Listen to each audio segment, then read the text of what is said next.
Buenas tardes, continuamos nuestro plan de lectura, día 109. Estaremos leyendo hoy el libro de Levítico, capítulo 17, y el libro de los Hechos, capítulo 17. El santuario único.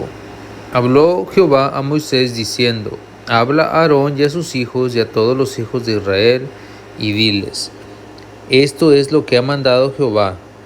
Cualquier varón de la casa de Israel que degollare buey o cordero o cabra en el campamento o fuera de él, y no lo trajere a la puerta del tabernáculo de reunión para ofrecer ofrenda a Jehová delante del tabernáculo de Jehová, será culpado de sangre de tal varón. Sangre derramó, será cortado de tal varón de entre su pueblo, a fin de que traigan los hijos de Israel sus sacrificios, los que sacrifican en medio del campo, para que los traigan a Jehová a la puerta del tabernáculo de reunión al sacerdote, y sacrifiquen ellos sacrificios de paz a Jehová.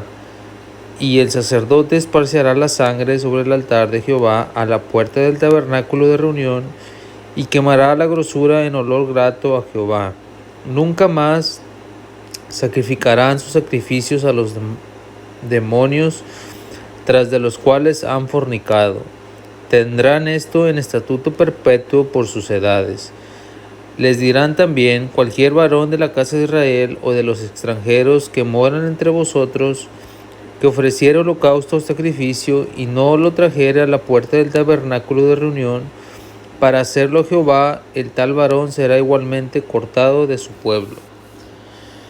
Prohibición de comer la sangre. Si cualquier varón de la casa de Israel o de extranjeros que moran entre ellos comiere alguna sangre, no pondré mi rostro contra la persona que comiere sangre, y la cortaré de entre su pueblo, porque la vida de la carne es la sangre, en la sangre está, y yo os la he dado para hacer expiación sobre el altar sobre vuestras almas.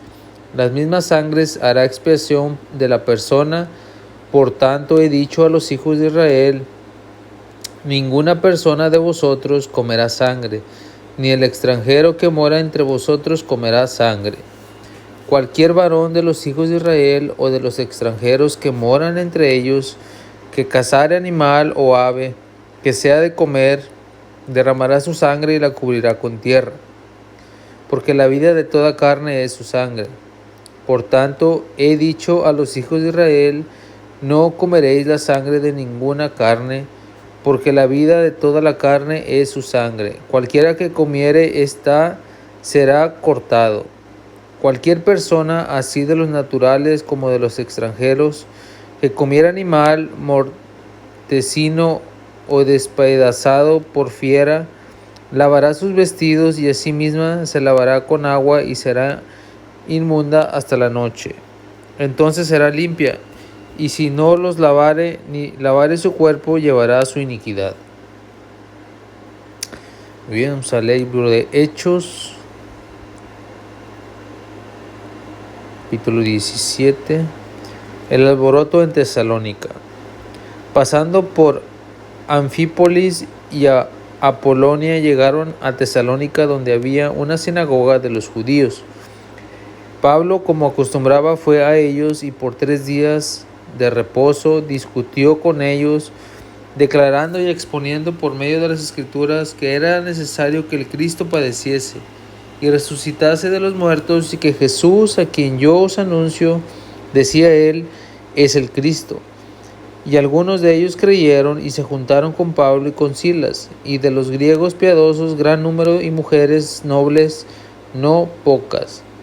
Entonces los judíos que no creían, teniendo celos, tomaron consigo algunos ociosos, hombres malos, y juntando una turba, alborotaron la ciudad, y asaltando la casa de Jasón, procuraban sacarlos al pueblo. Pero no hallándolos, trajeron a Jasón y algunos hermanos ante las autoridades de la ciudad, gritando: estos que trastornan el mundo entero también han venido acá, a los cuales Jasón ha recibido, y todos han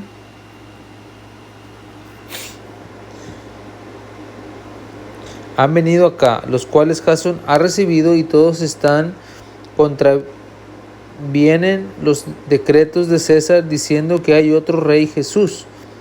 Alborotaron al pueblo y a las autoridades de la ciudad y oyendo estas cosas, pero tenida fianza de Jasón y de los demás, los soltaron. Pablo y Silas en Berea. Inmediatamente los hermanos enviaron de noche a Pablo y a Silas hasta Berea. Ellos, habiendo llegado, entraron en la sinagoga de los judíos, y estos eran más nobles que los que estaban en Tesalónica, pues recibieron la palabra con toda solicitud, escudriñando cada día las Escrituras para ver si estas cosas eran así. Así que creyeron muchos de ellos, y mujeres griegas de distinción, y no pocos hombres. Cuando los judíos de Tesalónica supieron que también en Berea era anunciada la palabra de Dios por Pablo, fue allá y también alborotaron a las multitudes. Pero inmediatamente los hermanos enviaron a Pablo que fuese hacia el mar, y Silas y Timoteo se quedaron allí. Y los que se habían encargado de conducir a Pablo le llevaron a Atenas, habiendo recibido orden de Silas y Timoteo de que viniesen a él lo más pronto que pudiesen. Salieron. Pablo en Atenas. Mientras Pablo los esperaba en Atenas, su espíritu se enardecía viendo la ciudad entregada a la idolatría. Así que discutía en las sinagogas con los judíos piadosos, y en las plazas cada día con los que concurrían, y algunos filósofos de los epicureos, de los estoicos, disputaban con él. Unos decían: ¿qué querrá decir este palabrero? O otros: parece que es predicador de nuevos dioses, porque les predicaba el evangelio de Jesús y la resurrección.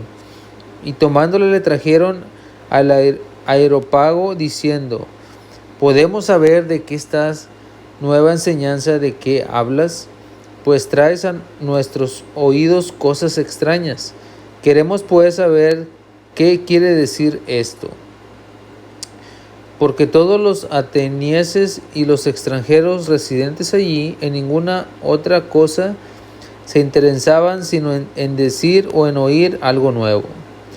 Entonces Pablo, puesto en pie en medio del Areópago, dijo: varones atenienses, en todo observo que sois muy religiosos, porque pasando y mirando vuestros santuarios, hallé también un altar en el cual estaba esta inscripción: al Dios no conocido, al que vosotros adoráis, pues si conocerle es a quien yo os anuncio, el Dios que hizo el mundo y todas las cosas que en él hay, siendo Señor del cielo y de la tierra, no habita en templos hechos por manos humanas, ni es honrado por manos de hombres como si necesitase algo, pues Él es quien da a todos vida y aliento y todas las cosas. Y de una sangre he hecho todo el linaje de los hombres, para que habiten sobre toda la faz de la tierra. Les ha prefijado el orden de los tiempos y los límites de su habitación, para que busquen a Dios si en alguna manera, palpando, puedan hallarle. Aunque ciertamente no está lejos de cada uno de nosotros, porque en Él vivimos y nos movemos, y somos como algunos de vuestros propios poetas también ha dicho, porque linaje suyo somos. Siendo pues linaje de Dios, no debemos pensar que la divinidad sea semejante a oro o plata o piedra, escultura de arte y de imaginación de hombres. Pero Dios, habiendo pasado por alto los tiempos de esta ignorancia, ahora manda a todos los hombres en todo lugar que se arrepientan, por cuanto ha establecido un día en el cual juzgará al mundo con justicia por aquel varón a quien designó, dando fe a todos por haberle levantado de los muertos. Pero cuando oyeron lo de la resurrección de los muertos, unos se burlaban, otros decían: ya te oiremos acerca de esto otra vez. Y así Pablo salió del medio de ellos, mas algunos creyeron, juntándose con él, y entre los cuales estaba Dionisio, el Areopagita, una mujer llamada Dámaris, y otros con ellos. Señor, te doy gracias por este día que nos permites una vez más venir a ti, Padre, conocer tu voluntad, tu palabra, escucharte a ti.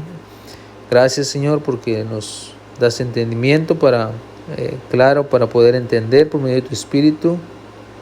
Ayúdanos, Padre, a ser obedientes, a poder seguir creyendo y tener esa valentía, Padre, de poder compartir tu palabra sin temor.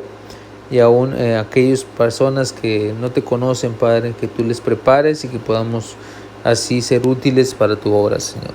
En el nombre de Jesús te damos gracias. Amén.